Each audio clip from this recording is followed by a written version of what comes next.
সমুদ্রের সবচেয়ে ভয়ঙ্কর 3টি মাছ যেগুলো দেখে বিজ্ঞানীরা অবাক হয়ে গেছে। আর 1 নম্বরটি দেখলে আপনার চোখ কিছুটা এরকম হয়ে যাবে। তাই সেই মাছগুলো দেখার আগে আপনি যদি আপনার সৃষ্টিকর্তাকে মন থেকে ভালোবেসে থাকেন তাহলে অবশ্যই ভিডিওটিকে একটি লাইক দিয়ে চ্যানেলটিকে সাবস্ক্রাইব করে দিন আর কমেন্টে বলে যাবেন আপনি হিন্দু নাকি Muslim. Number 1, great white shark. এটি সমুদ্রের সবচেয়ে ভয়ঙ্কর শিকারীদের মধ্যে একটি।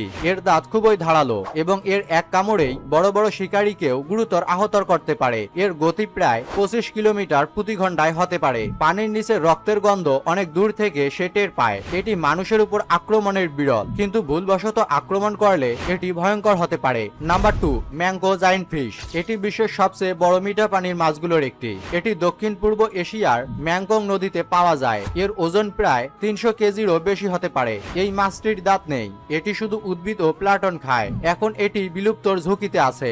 Number 1, blue whale. এটি হলো পৃথিবীর ইতিহাসের সবচেয়ে বড় প্রাণী। এটি কোনো মাছ না, এটি একটি স্তন্যপায়ী